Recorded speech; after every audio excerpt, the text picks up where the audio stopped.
Hey Las Vegas, thanks for joining us back here on Realty Check, your local Las Vegas real estate news show. I'm Trish Williams. And I'm Tiana Carroll. Welcome to this week's monthly market update.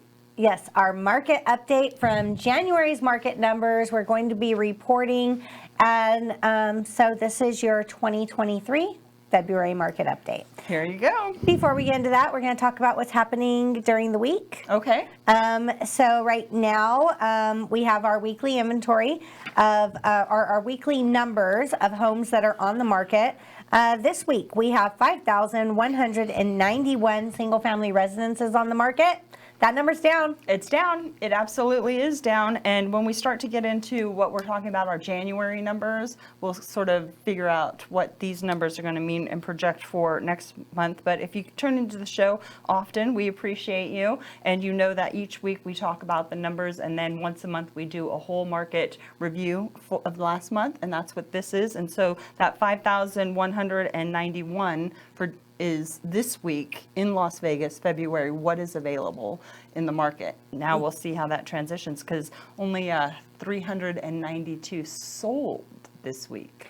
Yeah, that's still not a bad number. Not a bad number. That could be 1,600 closings a month, but that's not. We're going to be looking better than that. Yeah. Because what is under contract this week is 894. Under contract is not something that we normally report, but having 894 under contract in 1 week, that's pretty impressive. So we had to bring that to the attention of our listeners who we love. So if you're out there listening in the world, make sure you like, share, and subscribe to our podcast on wherever you're listening to your podcast, or check us out on our YouTube channel, which is Vegas Realty Check on YouTube.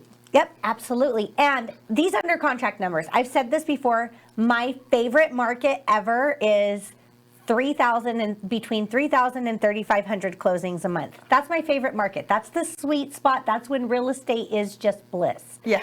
And well, welcome to Bliss, girl, because here we are. Bliss is here. So 894 under contract this week would be right in that between 3,000 and 3,500 range of closings monthly, which is just wonderful real estate. So good spring market. Look at the glow. The glow. Trish is so happy. Smile ear to ear. She's like, it's my market. This is the one I wait for. This is my favorite one. So this is the market when buyers can still get concessions, buyers can still get deals. Right. Sellers can sell their homes. They're not selling in 5 minutes, but they're selling. They're selling in 30 to 60 days. We're returning to that normal market, and they're actually projecting 45 to 75 days on market.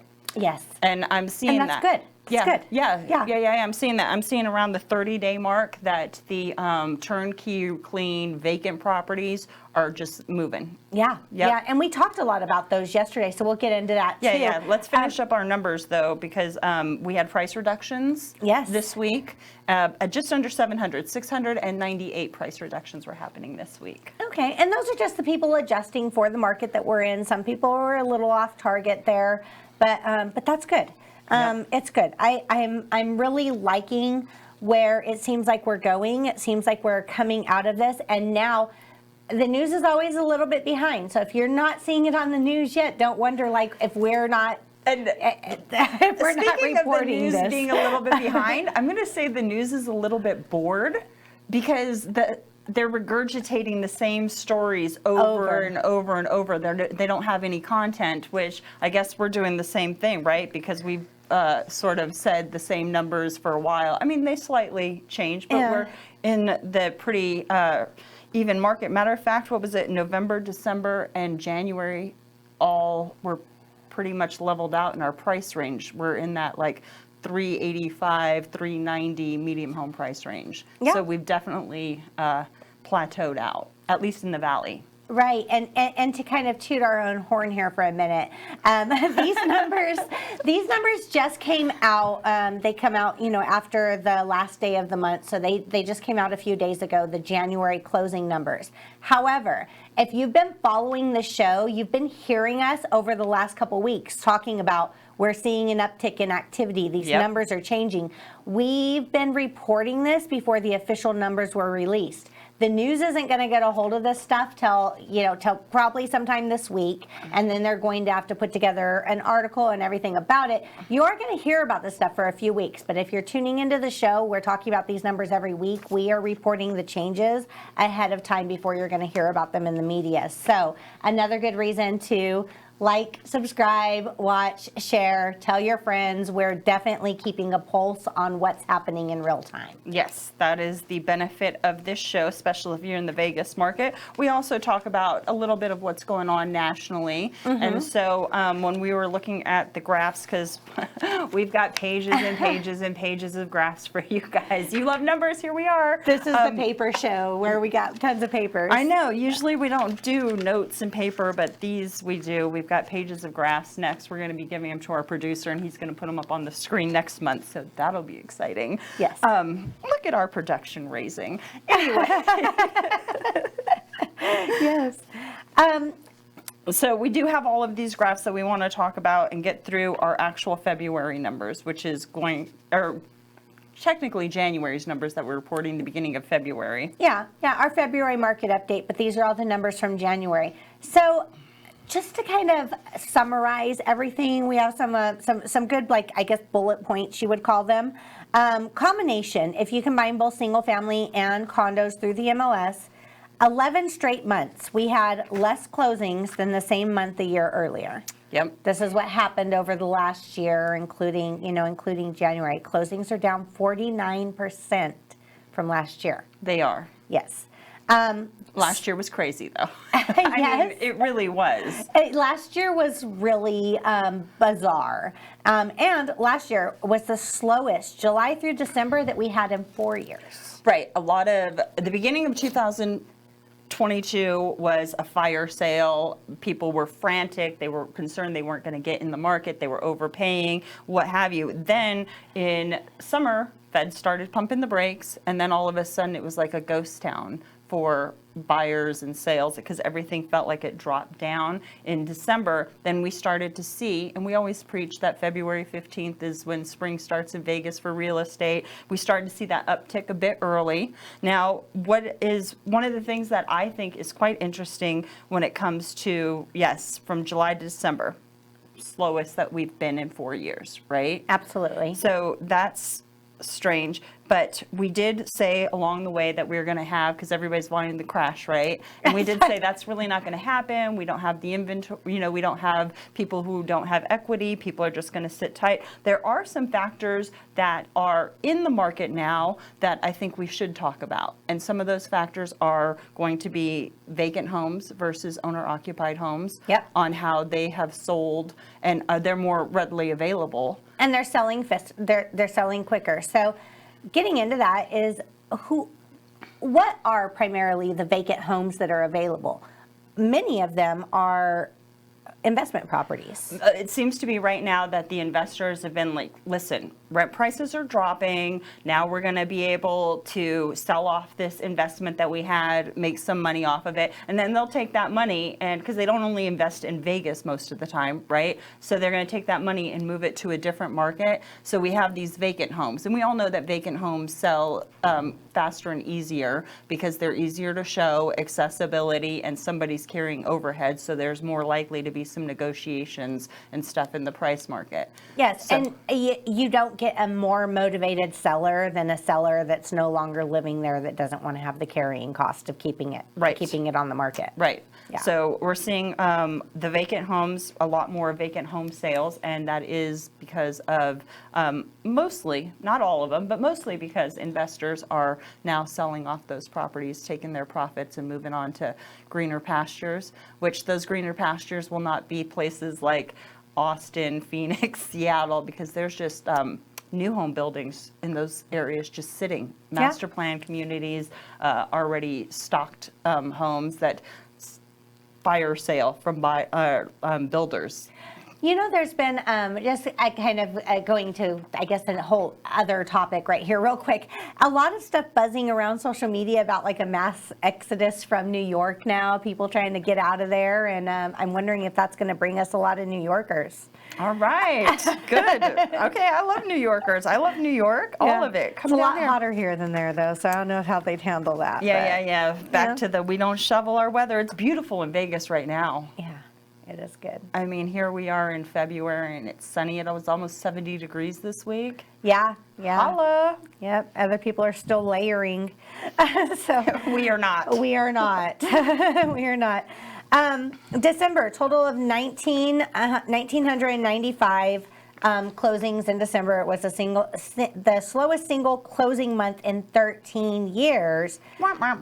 Yeah. But January's closings, until January's closings, were down 47% from the previous January. Yeah, well, numbers, right? They can be manipulated anyway. If you compare them to 22, of course they're going to look bad. Yeah. But it's still a small amount of closing. But because we are seeing 894 under contract this week in second week, are we in the second week of February? Here we are. Yes.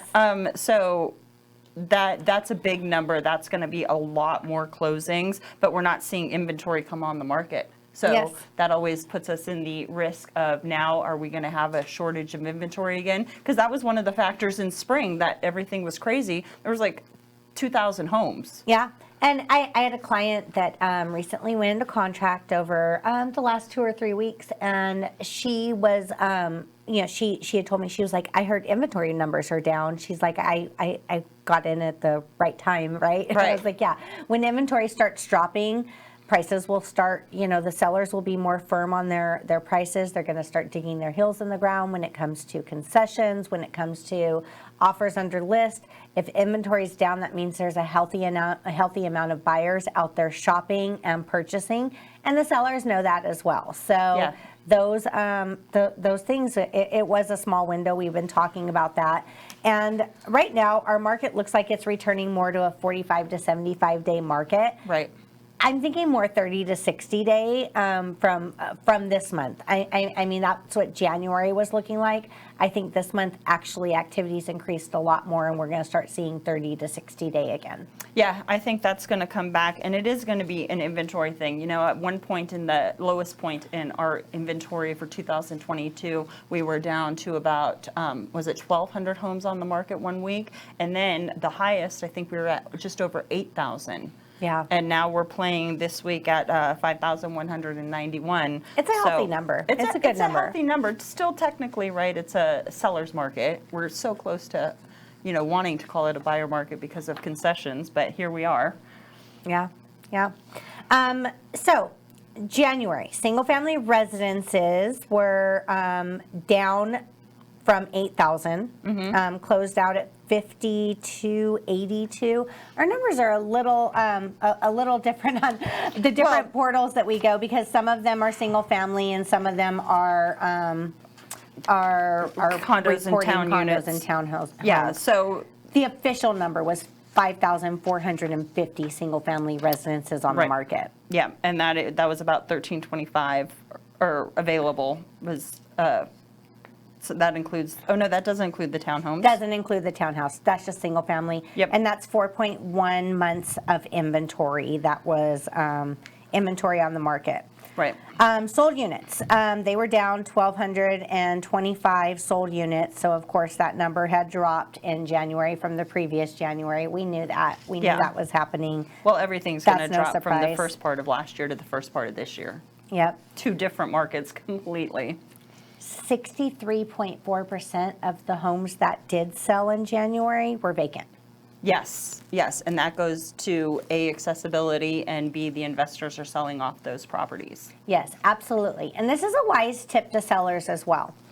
Not every seller is going to have the ability to move out of their house while they're trying to sell. Right. However, if you are living in the house, you need to make that house as if you weren't.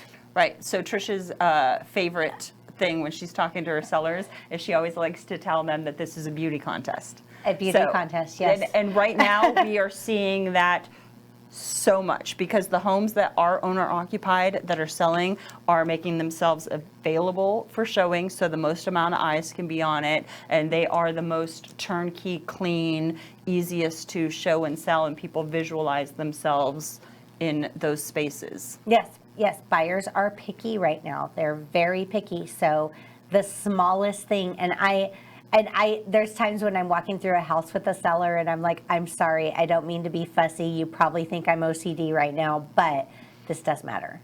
So the smallest thing can make a difference. Yeah. So it's hard. It's hard conversation sometimes because we all live in our house. I live in my house like normal. You know, you don't live as if your house is a showroom. But when your home's on the market, if you're still living there, you have to live as if your house is a showroom. Right, because real estate is always time or money.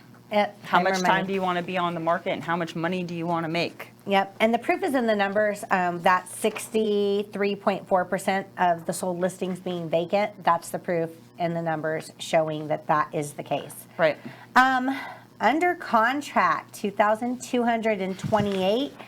That is closing out in January. 2,228 were under looking at a note, contract. not a graph. These are my lovely notes. I'm trying to find the graph. I'm like, well, there's so many pages. That under contract number up 1,907 over 30 days. That is a huge number. That should be the headline of this show. Right, and it will be the headline in 3 weeks when the news catches up. When the news catches up, that will be the headline. That's what you're going to see. And once that releases as the headline, it's going to be buyer frenzy because they're going to say, oh, it's over. I need to get out and buy now. Right. So this is a big deal. Over the last 30 days, that's up 50% from the previous month. That is huge. Yep. Yes. Yep. We're seeing this market. I don't know if I can officially say that it's shifting, but it is stabilized. I think and it's then stabilizing. now that we go into spring and we see more business, there is going to be a smaller pool, but competitive. Right. We're not going to have a lot of inventory most likely, and now we have all these buyers who want to come in because of affordability, because our medium home price range did make that not quite 15% across the valley. Different zip codes have different prices, but as on an average, we're about 15% down. Right, and elephant in the room, we all know the Fed met. So Who's the Fed? What is that? It's an annoying creature that keeps on bugging our world. Just kidding, Jerome. She loves you. No, I don't. I don't love you. So they met, and rates did go up a quarter instead of a half point. That's great, and that will pour over into mortgage rates. However, I think that everybody's just said, like, we don't even care about them anymore. We're going to ignore them because now we have some creative things in place. It always will take a couple months to be able to figure out the formula that works, and the rate buy downs right now are the formula that works. They're costly. That's not the perfect plan.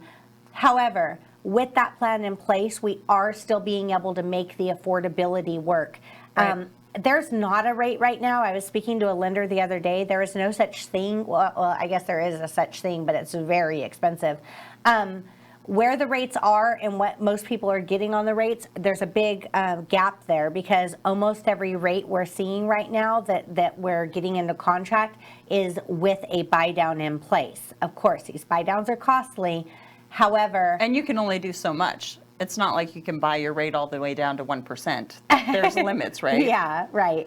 But they're still making they're still creating affordability to let people still get into homes, and most of the people that are purchasing right now are doing a version of that option. Right, and then rates have come down just a bit. Yes. In the mortgage sector, at least, they have come down. Like even jumbo loan is under 6% now. High fives. Yeah, they keep on going back like that. It'll get towards the 5s and then it'll go up into the 6s, and there's.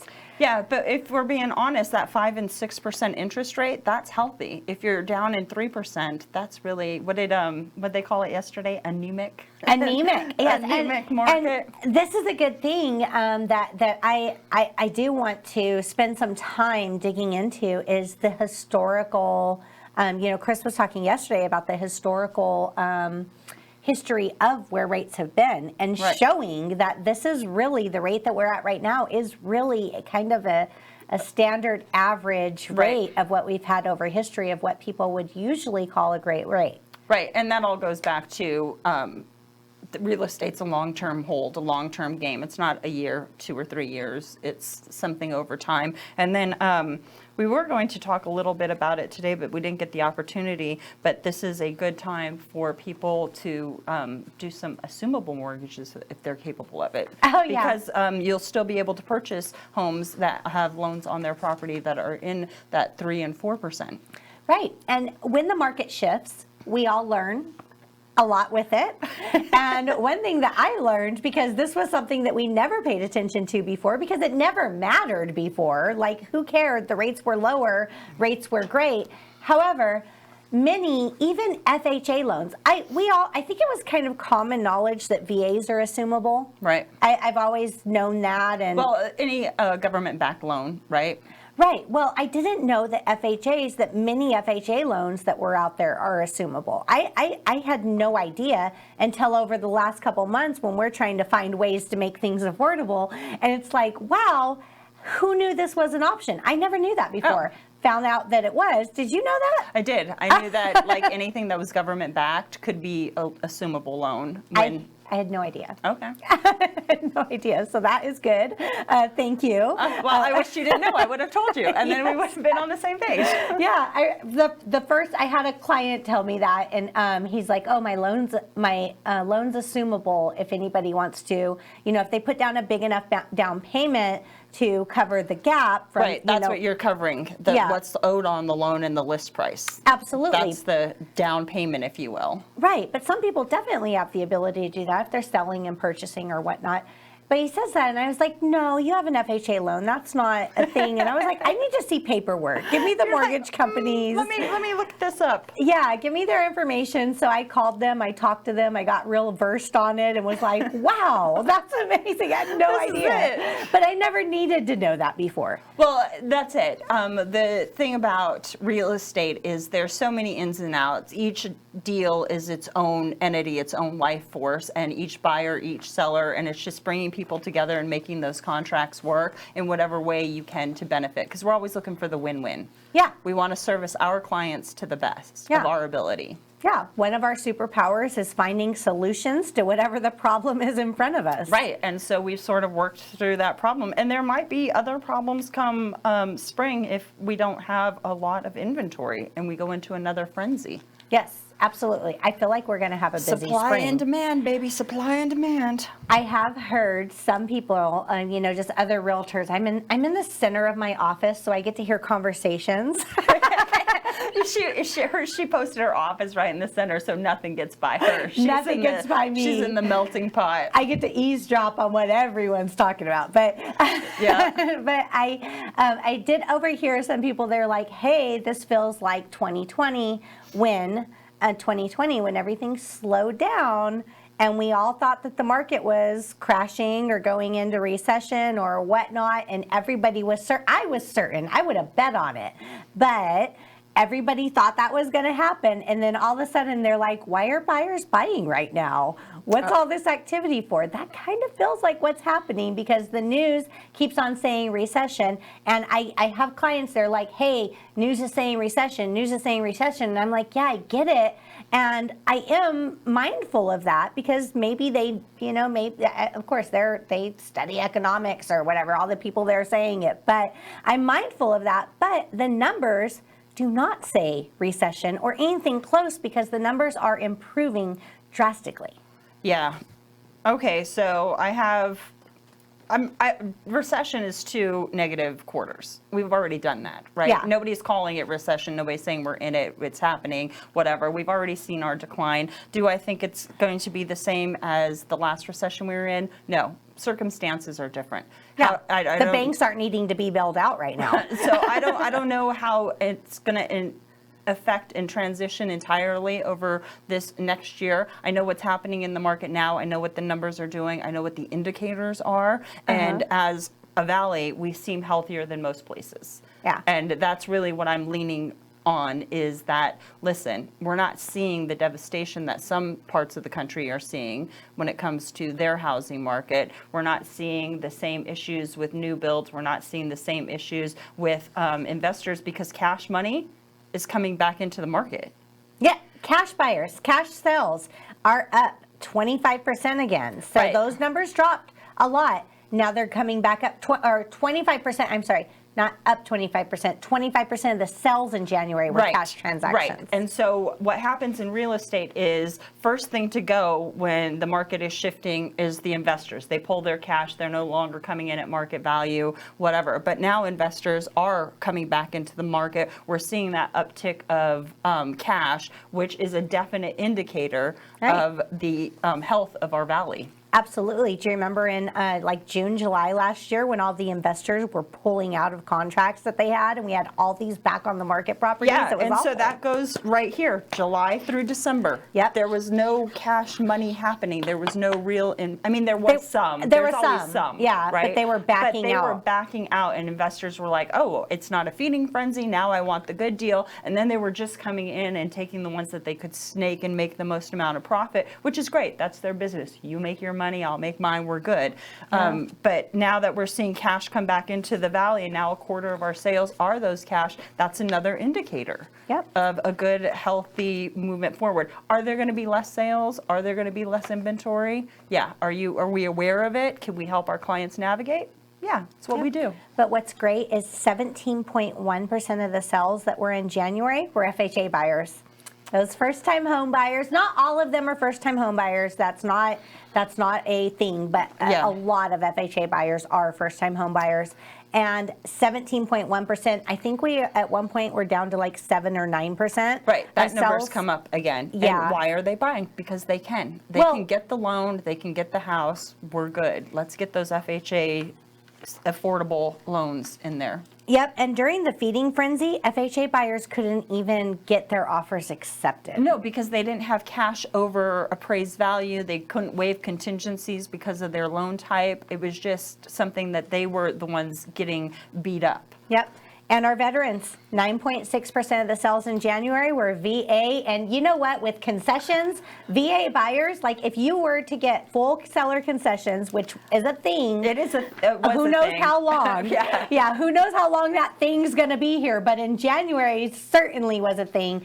0 down and walking in with just your earnest money deposit and your appraisal fee. Like literally you can get into a home for no money back. And in a lot of cases, get your earnest money deposit refunded back at closing if all of your costs were covered. VA buyers are getting great deals right now. I know. All through October, November, December, I was shaking trees. Like, come on, VA buyers, if you're going to do it, now's the time. Let's do this. Yeah, VA buyers. Because I mean, if you got that amazing loan and then you can come in and have concessions, then it really is a great opportunity for VA buyers. And that's the market that we're still in right now. If you have a VA opportunity, now is a good time to use that because of seller concessions. How long will those last? I don't know, right? If we don't get a lot of stock, we're going to go to supply and demand, and it could change all over. Yeah. So whatever market we're in today could change tomorrow, and all it takes is a little bit of demand. Changing. It's always changing. It's always changing. That's why it's so funny when you talk to like a FSBO or something, and they're like, or FSBO, for sale by owner. Sorry for the analogies here. We're just gonna do like a whole definition show and put it on the YouTube page and be like, this is what a FSBO is, and this is what a rate cap means, and this is a. We should. No, we need to, so that way people who aren't in the business and stuff, we get carried away with our lingo. Yeah. They can reference it. Okay, so anyway, FSBOs. FSBO, for sale by owner. If you ever talk to one that's like, yeah, I sold my own house 10 years ago, and you're like.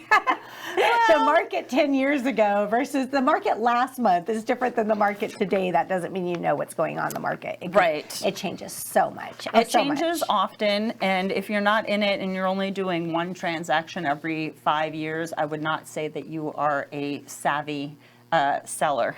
Yes, absolutely. And there's a reason why we have to do, I don't know how many hours we're at right now, but so many freaking hours of CE. I have 9 hours. No, is that right?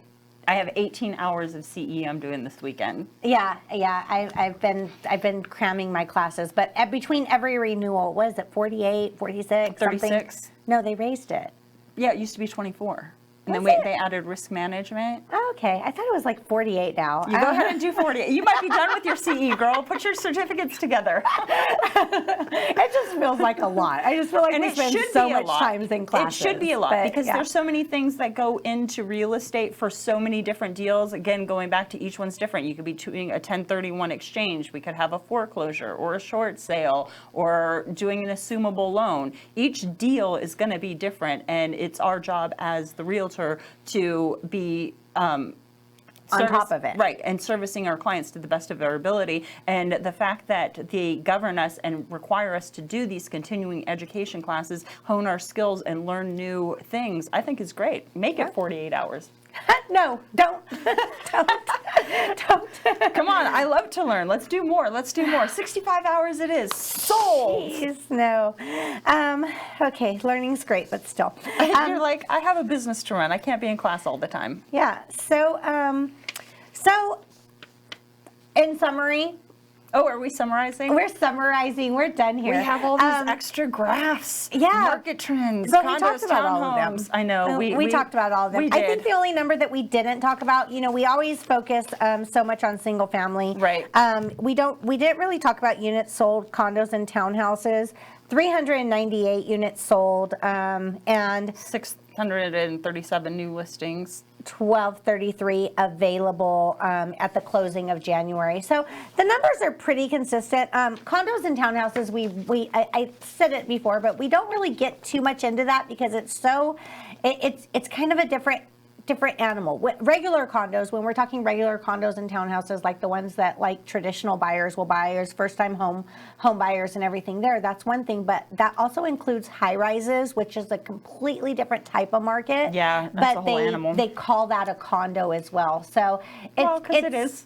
Yeah, That's why they call it that, because it is. But still, it's very different. Right. It's very, there's very different. Different set of rules when playing that game. Yeah, in a different market, really altogether. So it's really good to. I feel like the biggest pulse that we can get on it is just tracking single family inventory. Right. We're just trying to give our valley an overview of what our valley is doing in our housing market. And those are the big numbers. Those are the ones that really support everything else. So that's why we do it. Yep, absolutely.